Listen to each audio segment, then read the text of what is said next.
Hi guys, welcome back to another video, and if you're new here, my name is Yolanda, or Yolanda in the City on TikTok and Instagram, and today we're going to be talking about how I was able to grow my social media channels, Instagram and TikTok, and now YouTube. Every time I do a Q&A on Instagram, I always get a bunch of questions of how I was able to get collaborations with different brands and make it a full-time job. And so in order to explain how I got to where I am now, I'm gonna have to start from the beginning. This all started back in 2015, actually maybe in 2014 when I was in high school. I remember I discovered Pinterest, and this one time I recreated this look. This girl was wearing like some denim shorts, a gray like v-neck shirt, and a blazer, and I was like, hey, I have all of those items, so I'm gonna recreate it.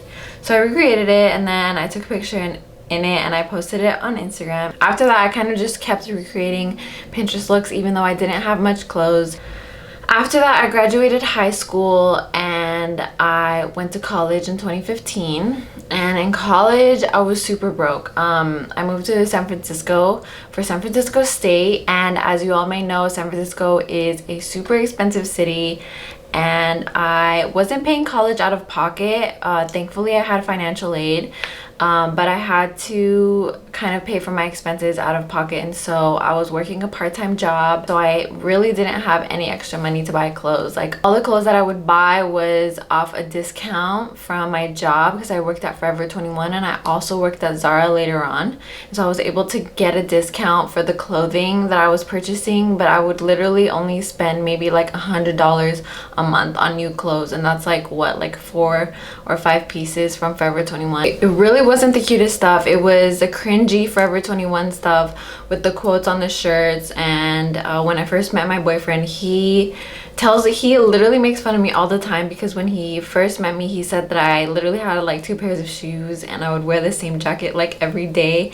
Although I wanted to express myself through fashion, I wasn't always able to. I was working really hard to like pay for food in school, and I didn't really have extra money to buy clothing that often. So it was a struggle because that year I also started my first blog. It was called Yolanda in the City, and it was a lifestyle blog about discovering San Francisco and just exploring the city. And I would also take pictures of what I was wearing, but what I was wearing was totally ugly. But anyways, I feel like everyone has to start somewhere, so I try not to judge myself too much, but looking back, I'm honestly kind of embarrassed. Okay, so basically after that, I wasn't super consistent. I like had my blog up, I had a domain name, I posted maybe like 3 or 4 times, and then school and work kind of just got in the way, and I didn't really continue with that. Although my blog was still up and I would like show it to people because I was super proud of it, I didn't really post as consistently as I wanted. And so after my freshman year in college, SF State actually kicks their freshmen off campus. They only have enough housing for freshman students, juniors, sophomores, juniors, and seniors, and super seniors have to find their own housing off campus. And so after that, it got really hard financially. If I thought my freshman year was hard, my next 4 years were like triple that. I was still receiving financial aid, and I had some money left over after I paid for courses and all that. I was able to put some of that money into my rent, but I did have to work to pay the remaining rent balance every month, and groceries, and just transportation expenses. So I had my bills up to here, and I was also an inspiring influencer, which is a very expensive hobby when you first start off. And so I kind of just worked with what I had. I would thrift a lot. I would go to Salvation Army and buy pieces for literally $2, $5. I would only go once a month, and I would kind of just try to make outfits with what I had because I really wanted to do it. From my sophomore year all the way to my senior year, I was taking outfit photos on and off. Like, I would go hard for maybe 2 weeks. I would post every day, and then work would get in the way. I had finals, I had so many exams and homework, and I really couldn't make time to take outfit photos. So I was very inconsistent from 2016 all the way to like 2019. So I didn't really see much growth then. I think I maybe grew from like 700 followers to 3,000 followers in a span of like 4 or 5 years. So in the beginning it was really slow and no one really gave a about what I was posting, but I really wasn't discouraged. I really wasn't putting all of my effort into it. And I knew that when I would see more results, so I kind of blamed it on myself. I didn't really think that the content that I was putting out was my best work, so I kind of understood why I wasn't growing. I wasn't really frustrated in that sense. I was more frustrated about my circumstances and the inability to like buy new clothes to create content and just ultimately do what I love. So in 2019, my boyfriend and I, we lived in San Francisco in downtown, and our rent was so expensive, and we were both working minimum wage jobs, and I don't even know how we were paying for that apartment. So the beginning of 2019, our lease was over and we decided we were going to move out of San Francisco and into the East Bay area with his mom. Since we were living at my boyfriend's mom's house, I then had a little bit more money to spend on clothes, and so therefore I had more clothes to create content with.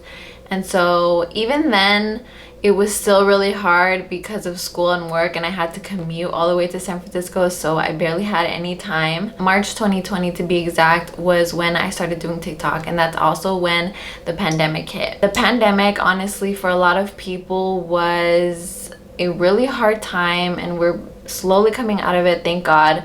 I know that it was a really hard time for a lot of people. Many people lost their jobs, many people weren't able to eat, but for me it was a huge blessing because I finally had the time and I had a little bit of extra money to put all of my focus into the influencer thing.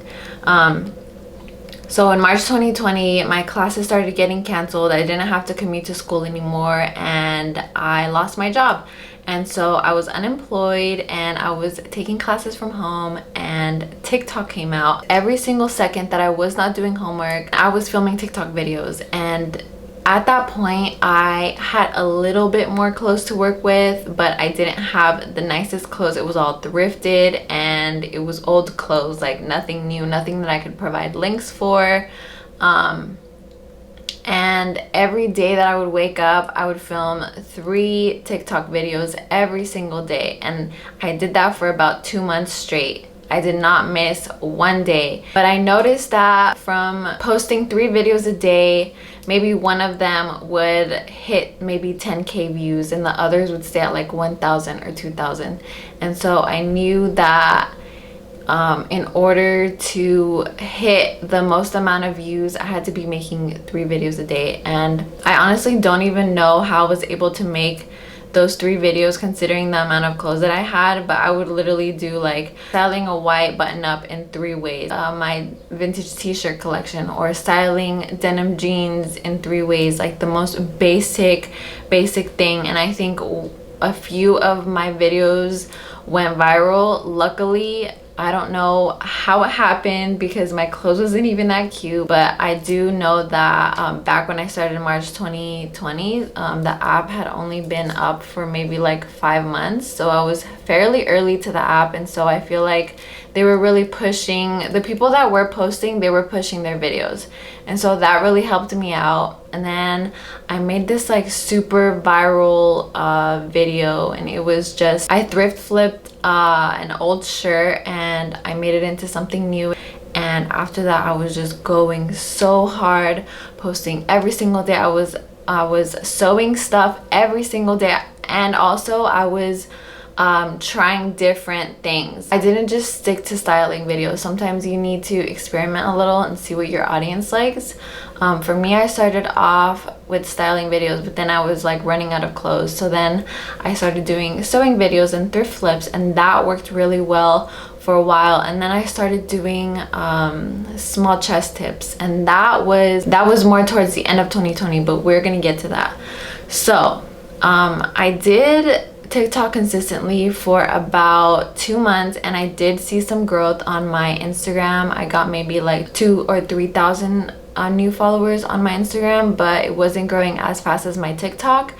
And so when I graduated college in May of 2020, told my boyfriend that I was going to move to my parents' house to focus 100% on TikTok, because I knew at my parents' house I wasn't gonna have to pay rent, and I would kind of just be able to just focus on it and put all of my efforts into it. And so I decided to move back to my parents' house for a few months, and I said, okay, I'm not going to be happy in life unless I do this influencer thing. Like, this is the only thing that I want. There's nothing in this life that I want more than to be an influencer and a content creator. Like, I love this. I love being creative. I love being my own boss. I love clothing. I love playing dress up, and this makes me happy. So there's nothing that I would rather do, so I'm going for it. And even though I had a marketing degree in college, I kind of just put it to the side, and I was like, I really don't care about it right now. I'm gonna focus on this influencer thing now that the pandemic is happening and no one's really hiring. So it was kind of an excuse for me mentally. I didn't have that pressure of like, oh, you have to use your degree and you have to go find a job. I used the pandemic kind of like an excuse for myself, because my parents didn't really care about it. They were always super supportive. They were always like, you should do whatever makes you happy. So I moved to my parents' house. I was unemployed, and I did what I said. I focused on it 100%. I was filming every day, and my dad is actually a videographer, so he was able to help me with some videos for my YouTube, and I was sewing a lot. My parents' house was when I started branching out into like small chest tips, because I posted this one video and it literally got 28 million views, and that helped me jump all the way from like 100k on TikTok all the way to like 250k and then 300k. That 28 million views video about tips for small chested girls. And so after that, I just started making a bunch of videos about tips for small chests, and I realized how many girls I was helping with those tips. And so I started sharing tips on confidence, on different types of clothing for small chested girls, and that has worked really well. But right now I'm kind of just focusing on all three. I love to do styling, I love sewing, and I love helping other women feel confident. So I'm kind of doing all three. And so my Instagram, up until that 28 million view video, I had maybe 8,000 followers on Instagram, and that is when the Reels feature came out on Instagram. And it wasn't until the Reels feature came out on Instagram that I was able to see massive growth on Instagram. I started repurposing my TikToks, and kind of just everything that I would post on TikTok, I would repost on Reels. And some of my Reels were actually going viral, and that was when I really saw growth on my Instagram. I went from like 8,000 to 15,000, and then I posted another video and that went viral, and then I went all the way to 30,000. So the summer of 2021, I finally moved out of my parents' house, and my boyfriend and I were able to move to LA. And even with 200,000 followers on TikTok and 20,000 on Instagram, I still wasn't sure if I was going to be able to pay my rent with a full-time influencer income. But thankfully my platforms are continuing to grow, and I actually am able to pay all of my expenses with influencer income. So I'm very, very grateful for that, and I'm so grateful for everyone that follows me and supports me and shares my content. And I'm so grateful that I've been able to grow such a supportive community, and to be able to help so many women around the world feel more confident about their chest size. And I'm literally living my dream life. Like, this is what I've always wanted. And if you want it too, let me tell you that it is so possible. You just have to put your mind to it. You have to stop making excuses for yourself, and you have to stop caring about what people think. Because for me, something that really held me back was the fear that people would just judge me or be like, oh, like she wants to be an influencer but like it's not working out for her, and they would like laugh at me behind closed doors or whatever. That was the fear that was holding me back. But like, if they're not saying it to my face, I really don't know if they're saying those things or not. Like, they can think what they want. The only thing that really matters is what I think about myself. You just kind of have to keep the negativity out and focus 100% on your goal. That is the only way that you're gonna get where you want to get. And so for tips on how to grow on TikTok and Instagram, for TikTok, I would definitely say follow the trends. Hashtags really don't matter, so don't even worry about the hashtags. Follow the trends on TikTok, use popular audios, post every single day, even if you think it's bad. Just post it. Like, push the content, just post the content. Don't worry about what people think of you.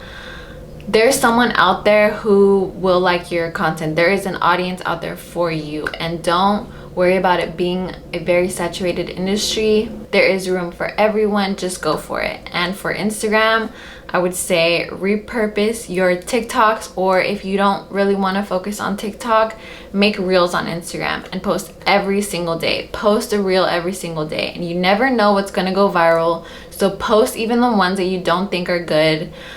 You'd be surprised about what goes viral and what doesn't. For me, a lot of the times I would only post like the viral TikToks. Like, if I had a viral TikTok, I would post it on Instagram, and sometimes on Instagram it really wouldn't do well. Other times I would post videos that really didn't do well on TikTok, but on Instagram they would blow up. So you really don't know what's gonna go viral. Just make the video, post it on both platforms, or if you're just doing Instagram or just doing TikTok, post it on the platform and work on the next one. You have to get on a momentum where you're posting every single day. People need to see that you're consistent. And yeah, I think that's all of the tips that I have for you guys. I am going to answer some of the questions that you guys asked me on Instagram. I did a question sticker. So the first question is ways to grow on Instagram even if you don't wear expensive brands a lot and don't have access to much equipment. I know in the beginning it's really hard to stay motivated when you don't have clothes, equipment, or supporters. I know how hard it can be in the beginning, but you just have to push through. For me, like I said previously, I was super broke. I didn't have any extra money to buy clothes. I didn't have equipment. The only thing that I bought was a tripod to film TikToks with, and I would thrift for all of my clothing. Even if you're spending $2 on a shirt, $3 on shorts, just try to work with what you have until you can get to a place where you're actually getting brand deals and you can reinvest that money into more clothes, and you can start building your closet that way.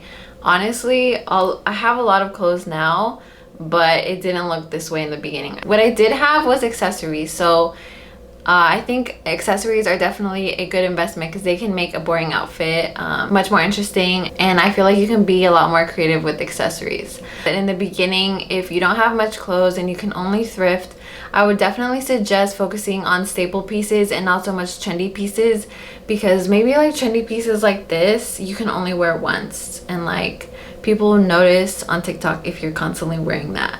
But if you focus on staple pieces that you can style in many different ways, you don't have to wear expensive brands to grow a following. I think people value more individuality and your creativity more than the brands that you wear. It's all about how you style things and how you put them together that will inspire those people who decide to follow you. Okay, so someone else asked, is it important to stick to a niche topic? Okay, so I did 3 different things. In the beginning, I did styling, and then I moved on to sewing, and now I'm doing small chest tips, and I'm kind of doing all 3 of them all together. I actually ask this question to myself all the time, like, should I stop maybe doing sewing, or should I stop doing styling to focus on small chest tips? But I think that you should do whatever works, especially in the beginning. For me, those 3 things work, so I'm continuing to do all 3. And sometimes I feel maybe that's hindering me from growing any bigger, is because I'm focusing on all 3, and then maybe people that followed me for sewing don't really care about my small chest tips, or people who followed me for my small chest tips don't really care for my styling or sewing videos. But honestly, I love doing all three, so you should just do whatever you like and whatever you think is working. How do I lose IG followers as quickly as I gain them, and so I never grow anymore? Okay, I could definitely relate to this. I think for every 200 to 300 followers that I gain, I lose like 150, and this is completely normal. People are constantly following influencers who post content that they don't really resonate with anymore, and that has nothing to do with you. It's not your fault. They're actually doing you a favor. If they don't like your content anymore and they're not going to engage with it, why do you want them to follow you? So you kind of have to make up for those lost followers with new and engaging content. So you just have to put out more content. The more content you put out, the more followers you gain, and then those followers make up for the followers that you're losing. So the next one says, how do you gain followers if you're starting from scratch and don't have a fan base already? Okay, so I definitely started without a fan base. Right now, this second, I would suggest start off with Reels. Reels is what's gonna make you grow on Instagram, even more than outfit photos. Like, unless your outfit photos are really good, because I feel like my outfit photos are good and they never help me grow. Like, it's always the Reels that help me grow. So put out Reels every single day. Trust me, don't even worry about hashtags or location tags or anything like that. Just make the content, post it on Reels, do it every day. That's it. That's the secret. That's the formula. You're welcome. Okay, this one says how to deal with hate. And this is something that I really struggle with, because especially when I get like viral videos, I get a lot of hate. And it's so funny because the mind kind of like disregards all the positive comments and just focuses on the negative comments, and it kind of really tears me down for weeks sometimes, after just looking at all the negative comments that I'm getting. And it's not so much the ones that are like insulting my image, because I would say that I'm pretty confident in my self-image. It's more so when people misinterpret my content, because I feel like I need to defend myself. I don't want anyone to think that I'm trying to spread a negative message, and that is when it really takes a toll on my mental health, because I keep thinking about it and what can I say, or what could I have done better, or what can I do better next time so that people won't misinterpret my content. But you kind of have to come to terms that everyone has a different perspective. Everyone had a different upbringing. Everyone was raised by different parents, and their parents had different upbringings. So everyone has a different perspective. And although you're trying to spread a positive message, there's still going to be people out there who misinterpret it and think you're trying to spread a negative image based on their perception of the world and of your content. And that's something that you can't really control. So that's what I try to think about. Also, when they're insulting your personal external image, you kind of just have to acknowledge that what they're saying about you has more to do with them than it has with you. So you kind of just have to let it go. Like their insults have nothing to do with you. They are not true. Those people commenting mean things about you probably just hate themselves and are very insecure, and that's kind of how you have to think about it. Someone said, how did you first start making money out of social media? Okay, so I got my first brand deal maybe after 3 months of doing TikTok consistently. American Eagle actually reached out to me first, and they emailed me and they said they really liked my content. They wanted to work with me together for a video and to send them my rates. And I honestly had no idea how much to charge them, but I looked up this website. I'm gonna link it in the description box if you're also struggling with this. But I looked up this website, and it basically said to add up your average amount of views from your last 10 videos and to like divide it by a number. I don't really remember. So I came out with 175 to charge for each video, and this is when I had about maybe 25k on TikTok.